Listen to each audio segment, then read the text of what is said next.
1 Samuel pasal 20 ayat 13. Tetapi apabila ayahku memandang baik untuk mendatangkan celaka kepadamu, beginilah kiranya Tuhan menghukum Yonatan, bahkan lebih lagi daripada itu. Sekiranya aku tidak menyatakannya kepadamu dan membiarkan engkau pergi, sehingga engkau dapat berjalan dengan selamat. Tuhan kiranya menyertai engkau seperti Ia menyertai ayahku dahulu. Selamat pagi Bapak Ibu Saudara yang terkasih di dalam Tuhan. Apa kabar? Saya berharap bahwa Bapak Ibu Saudara sekalian berada dalam keadaan yang sehat, dipenuhi dengan semangat dan sukacita untuk menyambut segala berkat-berkat Tuhan di hari yang baru yang Tuhan anugerahkan ini kepada kita sekalian. Bapak Ibu Saudara yang terkasih, kalau kita membaca ayat yang baru saja kita baca yang menjadi dasar perenungan kita pada pagi hari ini, kita akan mendapati di situ satu sikap yang agak sedikit unik atau berbeda. Yonatan sebagai seorang anak yang melihat ada pertikaian antara ayahnya Raja Saul dengan Daud sahabatnya. Dan bukan hanya sekedar pertikaian biasa atau kesalahpahaman biasa, tetapi Raja Saul, ayah Yonatan itu punya keinginan yang sangat kuat untuk membunuh Daud, mencelakakan Daud. Dan Daud mengerti hal itu. Berkali-kali ia melarikan diri. Dan ketika akhirnya ia kemudian bercerita kepada Yonatan bahwa ayahnya Raja Saul itu memang punya maksud untuk mencelakakan dirinya, untuk membunuh dirinya. Maka Yonatan kita bisa melihat di sini menunjukkan satu sikap yang agak berbeda. Mengapa saya sebut berbeda Bapak Ibu Saudara yang terkasih? Karena kadang-kadang atau bahkan sering sekali jika seseorang diperhadapkan pada satu permasalahan dan ia harus memilih untuk bersikap dan sikapnya itu menunjukkan keberpihakannya kepada pihak yang mana atau salah satu, maka biasanya bahkan itu pun bagi kita akan memilih berada di pihak keluarga atau saudara, atau bahkan dalam kisah Yonatan ini justru berada di pihak ayahnya. Tetapi Yonatan tidak melakukan hal itu. Yonatan yang kita tahu pernah mengikat perjanjian persahabatan dengan Daud. Dikatakan malah berpadulah jiwa mereka, Yonatan dan Daud. Yonatan tidak lupa akan janji persahabatan itu.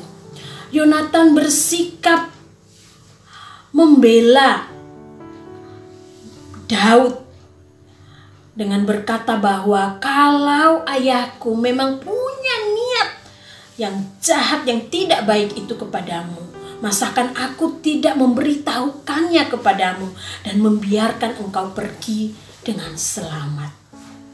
Mengapa Bapak Ibu? Yonatan adalah seorang yang menurut saya bisa memilah, bisa menganalisa situasi yang ada. Bahwa Daud tidak melakukan kesalahan atau kejahatan apapun.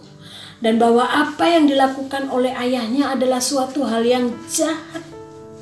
Dan apa yang dilakukan oleh ayahnya itu muncul dari rasa iri dan tidak suka terhadap Daud. Sebabnya Yonatan berkata, aku akan memberitahukan kepadamu kalau memang niat yang jahat itu akan dilakukan oleh ayahku. Dan bahkan Yonatan berkata kepada Daud, kiranya Allah, kiranya Tuhan akan melindungi engkau. Bapak Ibu Saudara yang terkasih di dalam Tuhan, terkadang ketika seorang diperhadapkan kepada satu situasi atau keadaan di mana seorang itu harus memilih, harus menentukan sikap. Kadang-kadang seseorang tidak bisa berpikir dengan seimbang, berpikir dengan sungguh-sungguh, menganalisa dengan tanpa ada prasangka, baik di pihak A ataupun di pihak B, di pihak apa saja. Seseorang betul-betul berada di tengah-tengah. Dan kemudian seseorang tanpa dikuasai oleh emosi, tanpa dikuasai oleh rasa yang muncul hanya karena satu pihak adalah keluarga atau saudara atau sebaliknya. Tetapi betul-betul kemudian menentukan sebuah sikap yang muncul dari kearifan, kebijaksanaan, kejernihan hati untuk melihat apa yang sesungguhnya terjadi seperti yang dilakukan oleh Yonatan. Sehingga akhirnya kalau kita membaca kisah ini, betul Yonatan kemudian menunjukkan kepada Daud bahwa memang ayahnya berniat tidak baik, berniat jahat, dan kemudian ia memberitahukannya kepada Daud sehingga Daud dapat melarikan diri dan menyelamatkan diri. Bapak, Ibu, Saudara yang terkasih di dalam Tuhan, dari Yonatan ini kita belajar satu hal, bagaimana kita bisa memiliki hati yang tulus, hati yang tanpa prasangka ketika kita menghadapi kesalahpahaman, pertikaian, pertengkaran antara dua orang atau dua pihak.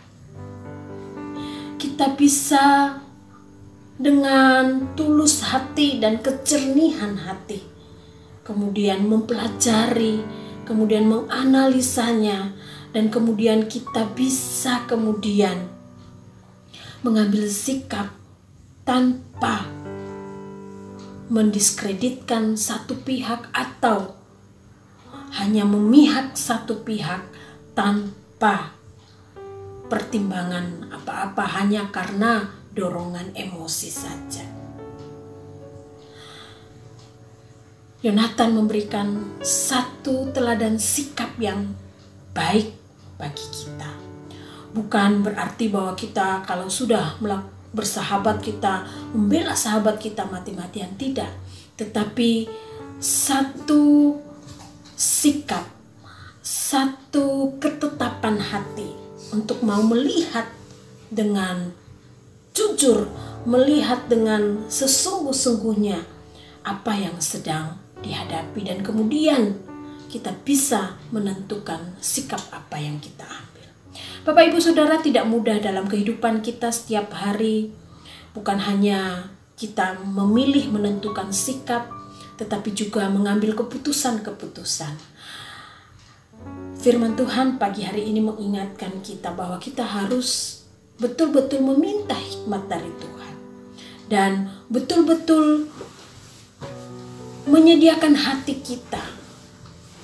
Hati yang tidak dipenuhi dengan prasangka. Hati yang tidak dipenuhi dengan praduga-praduga tertentu, tetapi benar-benar mau melihat permasalahan itu dengan sesungguh-sungguhnya, atau melihat hal-hal apa yang hendak kita putuskan itu dengan berhikmat, dengan hikmat dari Tuhan, sehingga kita akhirnya bisa mengambil sikap yang tepat, yang sesuai dengan kehendak Tuhan, yang menjadi berkat bagi orang lain. Tuhan memberkati kita. Amin. Mari kita berdoa. Bapa di surga, terima kasih melalui apa yang kami renungkan pada pagi hari ini. Engkau memberikan contoh teladan bagi kami, bagaimana kami harus mengambil sikap, menentukan pemikiran kami, atau mengambil keputusan-keputusan yang penting ketika kami diperhadapkan pada berbagai-bagai pilihan di dalam kehidupan kami. Biarlah Engkau tuntun kami dengan hikmat-Mu ya Tuhan, dan Engkau selalu tilik hati kami, supaya hati kami menjadi hati yang tulus, tanpa prasangka, tanpa praduga, sehingga betul-betul ketika kami harus mengambil keputusan, menentukan sikap, itu lahir dari hati kami yang tulus, hati kami yang mau melihat sesungguhnya apa yang sedang kami hadapi. Meteraikanlah firman-Mu ini dalam hati kami ya Tuhan. Di dalam nama Tuhan Yesus kami berdoa. Amin. Selamat pagi Bapak Ibu Saudara yang terkasih.